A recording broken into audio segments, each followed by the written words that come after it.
Hello प्रिय विद्यार्थियों, नमस्कार। कैसे हो आप लोग? दोस्तों, आज की इस बेहतरीन वीडियो में हम बात करने वाले हैं पशु प्रेक्षक भर्ती को लेकर के। पार्ट ए के अंदर हमारे को जो भी राजस्थान जीके के अंदर जो कुछ पूछा जाएगा, हम आज पीआरपी पब्लिकेशन की जो बुक है उसका एनालाइज करने वाले हैं टॉपिक वाइज। ठीक है दोस्तों, ये अशोक सर के द्वारा लिखी गई जो पुस्तक है, इसका हम जितने भी टॉपिक है उन पर डे एक टॉपिक के हिसाब से हम पढ़ने वाले हैं। तो आप इस चैनल को सब्सक्राइब कर सकते हैं, बेल आइकन को जरूर जरूर प्रेस कर लेंगे ताकि हमारी जो भी वीडियोज आए आप तक समय टू समय मिल सके। इसके इंडेक्स की बात करेंगे। देखिए, सबसे पहले हम राजस्थान का परिचय के बारे में बात करेंगे, इसके बाद में बहुत भौगोलिक प्रदेश के बारे में बात करेंगे, भौतिक प्रदेश। ठीक है, नदियां, झीलें, बांध, सिंचाई परियोजना, जलवायु, मृदा, वनस्पति, अभ्यारण्य, कृषि, इस प्रकार से हमारे प्रमुख टॉपिक दे रखे हैं जो टोटल मिलाकर के हैं जो 63 लगभग जो 63 जो टॉपिक है हम एक दिन में एक टॉपिक करने वाले हैं। लगभग हमारा जो टारगेट है वो एग्जाम से पहले इस बुक को करना है कंप्लीट। ठीक है, आज हम बात करने वाले हैं राजस्थान का परिचय। जितने भी क्वेश्चन है इस बुक के अंदर लगभग 30 क्वेश्चन दे रखे हैं, उनका एनालाइज करने वाले हैं। तो आप ध्यानपूर्वक इस क्लास को बिना स्किप करते हुए देखते रहना है। चलिए दोस्तों, हम वीडियो को स्टार्ट कर लेते हैं। तो ये जो बुक है दोस्तों, पीआरपी पब्लिकेशन की बुक है। अगर आपने नहीं परचेज की बुक को तो आप इस पीडीएफ को यहाँ से इस चैनल के माध्यम से पढ़ सकते हैं। ठीक है दोस्तों, तो चलिए शुरुआत कर लेते हैं। सबसे पहले हमसे पूछा गया प्रश्न यही है कि राजस्थान के परिचय में से देखिए कि राजस्थान के किस शहर को सीवी रमन है इसके द्वारा आयरलैंड ऑफ ग्लेरी नामक नाम से दिया गया। तो इनमें से 4 ऑप्शन दे रखे हैं, जैसे कि अजमेर है, उदयपुर है, जयपुर है, जोधपुर। इनमें से आपको बताना है। तो इसका जो आंसर होगा दोस्तों, इसको जयपुर को है जो सीवी रमन ने आयरलैंड या फिर आयरलैंड ऑफ ग्लेरी नाम है वो दिया गया था। ठीक है, इसके बाद में हम बात करें 2 नंबर क्वेश्चन है कि इनमें से बताना है इनमें से कौन से युगों में जो सुमेलित नहीं है। तो देखिए, इनमें से कौन सा सुमेलित नहीं है? क्या बागड़ है जो सीकर झुंझुनू के अंदर आता है? तो पहला ही ऑप्शन है दोस्तों, बागड़ है जो ये है आता है अपना जो है डूंगरपुर बांसवाड़ा क्षेत्र। तो आपको ध्यान में रखना है। सीवी है जो चित्तौड़गढ़ है, सही है। उदयपुर भी सही है। संपादलक्ष अजमेर व नागौर का क्षेत्र होता है। या फिर अबुध प्रदेश है वो सिरोही को कहते हैं। तो इसका एक ए नंबर है वो इनकरेक्ट होगा। यानी हम विस्तार से बात करें तो बागड़ है जो डूंगरपुर बांसवाड़ा को कहते हैं, शेखावाटी सीकर चूरू झुंझुनू को कहते हैं। इसके बाद सीवी है जो सीवी चित्तौड़गढ़ उदयपुर को कहते हैं। संपादलक्ष की बात करें तो ये अजमेर नागौर क्षेत्र आ जाता है। अबुध प्रदेश है वो सिरोही को कहते हैं। तो ये होगा इसका एनालाइज। इसके बाद में देखिए, निम्नलिखित में से कौन सा है जो सुमेलित नहीं है? तो इनमें से बताना है। तो कुबड़पट्टी क्या अजमेर नागौर के क्षेत्र के अंदर आती है? तो ये भी एकदम राइट है, आती है। इसके बाद में देखिए, छप्पन का मैदान क्या बांसवाड़ा और प्रतापगढ़ के मध्य है? तो हाँ दोस्तों, ये बांसवाड़ा व प्रतापगढ़ के मध्य का भाग जो छप्पन का मैदान का है। भोमट की बात करें, भोमट दोस्तों ये दोस्तों भोमट है, ये इसका इनकरेक्ट होगा क्योंकि भोमट है जो ये है भीलवाड़ा व चित्तौड़गढ़ के अंदर होता है। तो इसका इनकरेक्ट है, इसका आंसर होगा। उपरमाल की बात करें, उपरमाल दोस्तों भीलवाड़ा व चित्तौड़गढ़ के मध्य का जो भाग है वह उपरमाल का पठार के नाम से जाना गया। तो इस प्रकार से देखिए, कुबड़पट्टी मैंने बताया ऊपर अजमेर नागौर का क्षेत्र है, छप्पन का मैदान बांसवाड़ा प्रतापगढ़ है, और उपरमाल का पठार है जो भीलवाड़ा चित्तौड़गढ़ का भाग है। बुराट का पठार की बात करें तो यह राजमंद उदयपुर क्षेत्र है। 4 नंबर क्वेश्चन की बात करें तो ऐतिहासिक स्थल जैसे कि जबालीपुर है की आधुनिक पहचान है। तो इनमें से बताना, जबालीपुर दोस्तों किसे कहते हैं? जबालीपुर हमने पीछे बात की है, जालोर को जबालीपुर नाम दिया गया था। तो इसका प्रोनाउंसिएशन नाम है जो जबालीपुर नाम है। ठीक है, और यहाँ पर एक जालोर दुर्ग है जो इसे या स्वर्णगिरी के नाम से जाना गया है। आपसे प्रश्न पूछ सकते हैं सुवर्णगिरी पूछा जाए तो जैसलमेर वाला होगा सुनारगढ़, और आपको स्वर्णगिरी पूछा जाए तो जलाउर दुर्ग होगा। ठीक है, चलिए 4 नंबर हो गया प्रश्न। 5 नंबर प्रश्न की बात करें, राजस्थान जो शब्द है इसका सर्वप्रथम प्रयोग किसने किया? तो राजस्थान शब्द का प्रयोग दोस्तों सर्वप्रथम है कर्नल जेम्स टोड ने किया था। ठीक है, इसका आंसर होगा कर्नल जेम्स टोड ने अपनी पुस्तक एनाल्स एंड एंटिक्विटीज नामक पुस्तक में किया था, ये रहा 1829 ईस्वी में। ठीक है, इसके अलावा इसने राजस्थान रजवाड़ा नाम भी दिया था। तो आप लिख सकते हैं कर्नल जेम्स टोड के द्वारा अपनी पुस्तक the annals and antiquities of Rajasthan में 1829 में यह शब्द का प्रयोग किया था। इसके अलावा राजस्थान को राजस्थान व रजवाड़ा नाम भी दिया था। ठीक है, ये बसंतगढ़ शिलालेख की बात करें, बसंतगढ़ शिलालेख के अनुसार है जो राजस्थान का सर्वप्रथम उल्लेखित है दोस्तों ये शब्द। और ये जो शब्द है यह बसंतगढ़ शिलालेख 662 विक्रम संवत का है और इसके अंदर हमें राजस्थान आदित्य नाम मिला था। ठीक है, इसके बाद में वीरबाण की जो राजरूपक है इसमें भी हमें राजस्थान शब्द का प्रयोग मिलता है दोस्तों। नैन्सी ख्यात 665 की ईस्वी में इसमें भी प्रयोग किया गया राजस्थान भाषा का। इसके बाद हम बात कर सकते हैं अगले प्रश्न की। 6 नंबर प्रश्न है कि राजस्थानी भाषा दिवस दोस्तों, राजस्थानी भाषा दिवस है जो ये है 21 फरवरी को मनाया जाता है, तो इसका आंसर होगा 21 फरवरी। आपसे पूछा जा सकता है राजस्थान दिवस, तो राजस्थान दिवस की बात करें दिवस, तो ये दोस्तों दिवस आपको याद रखना है 30 मार्च को राजस्थान दिवस मनाया जाता है। ठीक है, इसके बाद में देखिए आपसे पूछा जा सकता है कि राजस्थान स्थापना दिवस के बारे में पूछा जा सकता है, तो राजस्थान स्थापना दिवस, तो ये दोस्तों स्थापना दिवस है, अपने को याद रखना है 1 नवंबर को है जो राजस्थान स्थापना दिवस मनाया जाता है। अगला 7 नंबर प्रश्न की बात करें तो ये है कि कौन सा शहर सुमेलित नहीं है, तो इनमें से बताना है क्या 100 द्वीपों का शहर है दोस्तों बांसवाड़ा को कहते हैं। जी हाँ दोस्तों, बांसवाड़ा को कहते हैं। मरुस्थल का प्रवेश द्वार जैसलमेर को कहते हैं दोस्तों, जैसलमेर को नहीं है, इनकरेक्ट है, इसका आंसर होगा जोधपुर। क्या होगा? जोधपुर। ठीक है, जैसे कि यहाँ पर दे रखा है मरुस्थल का प्रवेश द्वार जोधपुर को कहते हैं। इसकी स्थापना जोधपुर की राव जोधा ने 1459 में की थी। इसके बाद हम नीला शहर है दोस्तों जोधपुर को कहते हैं। राजस्थान का जिब्राल्टर किसे कहते हैं दोस्तों, यह है अजमेर को कहते हैं। ठीक है, इस प्रकार से 8 नंबर क्वेश्चन की बात करें, राजस्थान नामकरण किसके अपनी प्रसिद्ध कृति में दिया गया था, तो राजस्थान शब्द का प्रयोग हमने पीछे बात की, कर्नल जेम्स टोड ने दिया था। और जॉर्ज थॉमस की बात करें, जॉर्ज थॉमस ने राजपुताना नाम दिया था। राजस्थान को क्या नाम दिया? राजपुताना। कब दिया था? तो ये 1800 ईस्वी में दिया था। इस प्रकार से हमने बात की पीछे 1829 के अंदर लंदन में प्रकाशित एनास एंड एंटिक्वीज ऑफ राजस्थान में यह इस शब्द का प्रयोग, राजस्थान शब्द का प्रयोग किया गया था। और इसके पहले हमने बसंतगढ़ शिलालेख की बात करी जो 662 विक्रम संवत का है, इसमें राजस्थान आदित्य नाम दिया गया था। और मोहनोत नैनश्री ख्यात के अंदर भी हमें राजस्थान शब्द का प्रयोग मिलता है। और वीरबाण के राजरूपक में हमें राजस्थान शब्द का प्रयोग हुआ है। इस प्रकार से याद रख सकते हैं। इसके बाद में देखिए 1800 ईस्वी में किस विद्वान ने प्रथम बार वर्तमान राजस्थान का नाम दिया था। ठीक है, वर्तमान राजस्थान क्षेत्र को राजपुताना नाम दिया था, तो किसने दिया था? इसका आंसर होगा जॉर्ज थॉमस ने। ठीक है, हमने पीछे बात की है तो इनकी डिटेल यहाँ से आ जाती है। इसके बाद में देखिए अगला प्रश्न है 10 नंबर प्रश्न है कि मांड का प्राचीन नाम था, तो मांड किसका प्राचीन नाम था दोस्तों, इसका आंसर होगा जैसलमेर। इस प्रकार से मांड प्राचीन का नाम है, मांड जो जैसलमेर का है। आगे करौली की बात करें, करौली का जो प्राचीन नाम है दोस्तों इसे डांग की रानी कहा जाता है। ठीक है, और इसके बाद बूंदी की बात करें, बूंदी को स्टेप वेल्स ऑफ सिटी के नाम से यानी कि बावड़ियों का शहर भी कहते हैं। और जांगल दोस्तों बीकानेर क्षेत्र को, जांगल प्रदेश के नाम से बीकानेर क्षेत्र को जाना जाता है। छप्पन का मैदान हमने पीछे प्रश्न नंबर 1 में बात की थी, ये प्रतापगढ़ बांसवाड़ा के क्षेत्र के मध्य जो 56 ग्राम समूह का जो समूह है इसे हम छप्पन का मैदान कहते हैं। अगला प्रश्न 11 नंबर के नाथद्वारा का मूल नाम था, नाथद्वारा का मूल नाम दोस्तों सिहाड़ है, इसका नाम सिहाड़ दोस्तों 3 नंबर ऑप्शन इसका राइट आंसर है। इसके बाद में देखिए नाथद्वारा राजस्थान जिले में स्थित है दोस्तों और जो बनास नदी के किनारे है और मूल नाम इसका सिहाड़ है दोस्तों। पुष्टि मार्गीय वैष्णव संप्रदाय की प्रधान पीठ है यहाँ पर और श्रीनाथ जी का भव्य मंदिर है। फरवरी 1672 के अंदर इसका निर्माण मेवाड़ के रासियों महाराणा रासियों के द्वारा इसका निर्माण करवाया गया था नाथद्वारा के मंदिर का। इसके बाद में 12 नंबर प्रश्न की बात करें, निम्नलिखित में से किस शहर को राजस्थान का औद्योगिक शहर कहा जाता है, तो औद्योगिक शहर दोस्तों कोटा को जाना जाता है। इसे हम अन्य नाम से जैसे कि नंदग्राम हो गया, औद्योगिक शहर हो गया, शिक्षा नगरी हो गया, राजस्थान का कानपुर, इसके अन्य नाम हो गए। इसके बाद में देखिए 13 नंबर प्रश्न है कि घंटियों का शहर, घंटियों का शहर दोस्तों हम इन ऑप्शन में से झालरापाटन को कहते हैं घंटियों का शहर। इसके बाद में देखिए हमने बात की है घंटियों का शहर दोस्तों झालरापाटन को कहते हैं। व्हाइट सिटी की बात करें या फिर सफेद शहर दोस्तों उदयपुर को कहते हैं।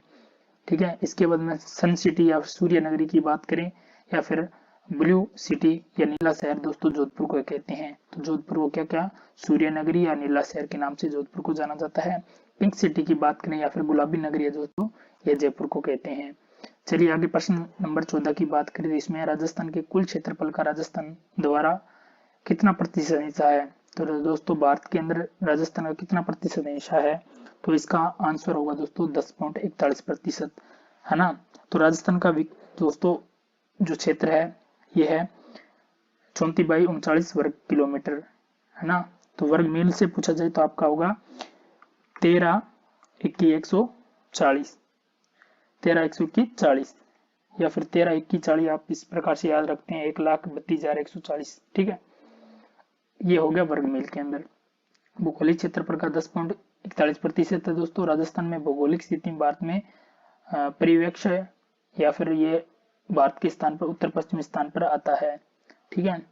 विश्व के अंदर पूछा जाए आपसे तो विश्व के अंदर इसकी स्थिति राजस्थान की वह दोस्तों कौन सी है, तो विश्व के अंदर बात करें तो यह राजस्थान की स्थिति है दोस्तों उत्तर पूर्वी गोलार्ध। उत्तर पूर्वी गोलार्ध है दोस्तों, यह है विश्व के अंदर राजस्थान की स्थिति, ठीक है। अगर आपसे पूछा जाए एशिया महाद्वीप के अंदर राजस्थान की स्थिति, एशिया महाद्वीप के अंदर पूछी जाए तो लिखिए एशिया महाद्वीप में तो राजस्थान की स्थिति होगी दोस्तों दक्षिण पश्चिम। क्या होगी, दक्षिणी पश्चिमी। कोण पूछा जाए तो नृत्य कोण, कौन सा होगा, नृत्य कोण, ये अपने को ध्यान देना है। अगला प्रश्न की बात करें 16 नंबर प्रश्न है कि जो है हमने पीछे 14 नंबर प्रश्न की बात की, 15 नंबर की देखिए। विश्व में राजस्थान उत्तर पूर्वी गोलार्ध में है जो ईशान कोण के अंदर है। एशिया महाद्वीप की बात करें यह दक्षिण पश्चिमी है, नृत्य कोण है, और भारत में राजस्थान की स्थिति है दोस्तों उत्तर पश्चिमी जो वायव्य कोण में आता है। इसके बाद में देखिए कांठल नाम से प्रसिद्ध दोस्तों, ये कांठल किसे, कांठल दोस्तों प्रतापगढ़ को कहते हैं, कांठल प्रदेश, ठीक है। माही नदी के क्षेत्र का क्षेत्र है जो कांठल के प्रदेश के नाम से जाना जाता है। 17 नंबर प्रश्न है कि क्षेत्रफल की दृष्टि से निम्नलिखित में से देश का सबसे बड़ा राज्य, तो देश में सबसे बड़ा राज्य दोस्तों राजस्थान ही है, जो 1 नवंबर 2000 को मध्य प्रदेश से छत्तीसगढ़ राज्य अलग हुआ था, तो राजस्थान का क्षेत्र है जो भारत के अंदर प्रथम स्थान पर यानी सबसे बड़ा राज्य बन गया था, ठीक है। इसके बाद में देखिए राजस्थान का उत्तर से दक्षिण एवं पूर्व से पश्चिम का विस्तार बताना है, तो आपको उत्तर से दक्षिण, पूर्व से पश्चिम का जो विस्तार है इसको बताना है। तो दोस्तों इसका आंसर होगा सी नंबर, यानी कि जो है उत्तर से दक्षिण 826 है और पूर्व से पश्चिम है दोस्तों ये 869 किलोमीटर की लंबाई है। आपको इनमें से अंतर पूछा जाए तो आपको 43 किलोमीटर का इसमें अंतर होता है, ये अपने को ध्यान में रखना है। और जो एक दूसरे को काटती है रेखा, काल्पनिक रेखा की बात करें, लामपोलाई नामक स्थान है जो नागौर के अंदर एक दूसरे को यहाँ पर एक दूसरे को काटती है, ठीक है। तो आपको ध्यान में रखना है। चलिए अगला प्रश्न की बात करें, वो है राजस्थान का पश्चिम से पूर्व का देशांतरीय विस्तार पूछा हमसे, तो पश्चिम से पूर्व देशांतरीय विस्तार की बात करते हैं तो इसका होगा 69 डिग्री 30 मिनट पूर्वी देशांतर से 78 डिग्री 17 मिनट, यानी कि इसका आंसर होगा डी नंबर, 69 डिग्री 30 मिनट से पूर्वी देशांतर से 78 डिग्री 17 मिनट पूर्वी देशांतर, तो इसका डी नंबर आंसर होगा। तो ये यहाँ पर लिखा हुआ है कि पश्चिम से पूर्व देशांतर का विस्तार दोस्तों 69 डिग्री 30 से 78 17, इसका देशांतरीय विस्तारांतर की बात करें तो ये 8 डिग्री 47 मिनट होता है। और अगर राजस्थान में पूछा जाए आपका उत्तर से दक्षिण अक्षांशीय, वो तो देशांतरीय था, अक्षांशीय पूछा जाए तो आपका होगा 23 से 30 23 डिग्री 3 से उत्तरी अक्षांश से आपको उत्तरी अक्षांश बताना है, तो ये होगा 23 से उत्तरी अक्षांश से 30 उत्तरी अक्षांश तक होगा। इसका अंतर पूछा जाए तो 7 डिग्री 9 है, ठीक है। अगला प्रश्न है कि 23.5 डिग्री उत्तरी अक्षांश तथा 70 डिग्री पूर्वी देशांतर रेखाएं राजस्थान के निम्नलिखित में से क्रमशः किस जिलों को होकर गुजरती है, तो इसमें से आंसर होगा आपका ए नंबर, यानी कि बांसवाड़ा जो है 23.5 डिग्री और जो 70 डिग्री है जैसलमेर, ये रहा यहाँ पर लिखा हुआ है। इसके बाद में अगला प्रश्न है दोस्तों, निम्नलिखित में को सुमेलित करना है, तो सुमेलित करना है दोस्तों बांसवाड़ा है वह दोस्तों 23 डिग्री 3 उत्तरी अक्षांश, 23 कहाँ है, 3 नंबर में है। इसके जैसलमेर का पूछा जाए तो जैसलमेर का हमने पीछे करके हैं 69 क्या करके हैं 69 ठीक है। धौलपुर की बात करें, धौलपुर होगा दोस्तों यह 78 17। गंगानगर की बात करें तो 30 तो ये इसका सुमेलित होगा 2 का 3, 1 का 3, 2 का 2, 3 का 4, डी का 1, तो 3 2 4 1, 3 2 4 1 किसमें है, 3 2 4 1 ये डी नंबर में है। ठीक है, अगला प्रश्न है कि कर्क रेखा राजस्थान के निम्नलिखित में से किस जिले से होकर गुजरती है। तो कर्क रेखा राजस्थान के दक्षिण में जो है डूंगरपुर बांसवाड़ा क्षेत्र है, जो बी नंबर इसका आंसर होगा, यहाँ से गुजरती है। ठीक है, अगर आपसे पूछा जाए राजस्थान के दक्षिणी बांसवाड़ा के मध्य से होकर गुजरती है और डूंगरपुर के दक्षिण से होकर के ये जो गुजरती है। ठीक है, इसके बाद में अगला प्रश्न है कि राजस्थान की स्थलीय सीमा की लंबाई के बारे में बताना है। तो कुल लंबाई इसकी दोस्तों स्थलीय सीमा की 5920 किलोमीटर है। ठीक है, अगर आपसे अंतरराष्ट्रीय या फिर अंतरराज्यीय पूछी जाए सीमा की लंबाई तो आपको देना है 4850 किलोमीटर। अगर आपसे अंतरराष्ट्रीय पूछा जाए तो इसका जो लंबाई है 1070। ठीक है, इस प्रकार से आप याद रख सकते हैं। अगला प्रश्न है कि राजस्थान का सबसे निकटतम जो स्थित बंदरगाह इसको बताना है। तो इसमें से आंसर होगा दोस्तों डी नंबर, यानी कांडला बंदरगाह दोस्तों राजस्थान के सबसे नजदीक बंदरगाह। इसके बाद में बात करें तो राजस्थान के लगभग 300 किलोमीटर दूर है। वर्तमान नाम इसका दोस्तों दीनदयाल पोर्ट रखा गया है 4 अक्टूबर 2017 से। और यह बात करें भारत का प्रथम मुक्त व्यापार क्षेत्र है जो कांडला बंदरगाह है। अगला प्रश्न की बात करें, राजस्थान का राज्य पुष्प रोहिड़ा का वैज्ञानिक नाम पूछा गया है। तो इसका वैज्ञानिक नाम दोस्तों टिकोमेला अंडुलेटा होगा। क्या है, टिकोमेला अंडुलेटा। 26 नंबर प्रश्न की बात करें, यह है दोस्तों कि राजस्थान में वह जिला जिसके मुख्यालय का नाम उस जिले के नाम से ही पड़ा है। दोस्तों जो है आंसर है राजसमंद। दोस्तों राजसमंद जिले का जो मुख्यालय नाम है राजनगर के नाम से है। राजनगर की बात करें, यह सर्वाधिक यहाँ मार्बल या फिर संगमरमर का उत्पादन होता है। अगला प्रश्न है दोस्तों, निम्नलिखित में से कौन सा राजस्थान का राज्य पुष्प है। तो इनमें से बताना राज्य पुष्प की बात करें तो इसका आंसर होगा रोहिड़ा। ठीक है, और इसका जो वैज्ञानिक नाम है दोस्तों पीछे हमने बात की है टिकोमेला अंडुलेटा। इसको राज्य पुष्प का दर्जा दोस्तों 31 अक्टूबर 1983 को दिया गया था और मुख्यतः पश्चिमी भारत में पाया जाता है।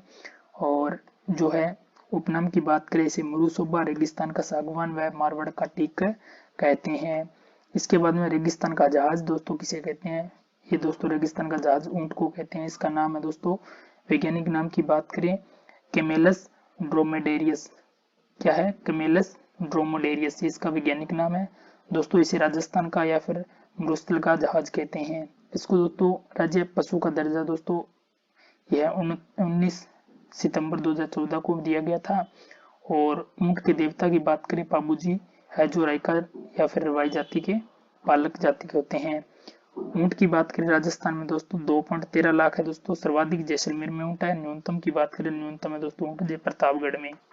अगला प्रश्न है कि किस वर्ष बास्केटबॉल को राजस्थान का राज्य खेल घोषित किया गया था। तो इसमें से आंसर होगा आपका सी नंबर 1948 के अंदर जो है राजस्थान का राज्य खेल है जो बास्केटबॉल को घोषित किया गया था। महिला बास्केटबॉल अकादमी दोस्तों बात करें जयपुर के अंदर है। इसके बाद में बालक बास्केटबॉल अकादमी की बात करें ये जैसलमेर और जयपुर के अंदर है। अंतिम बात करें प्रश्न नंबर है 30, इसकी बात करें तो दशहरा पर किस वृक्ष की पूजा करते हैं।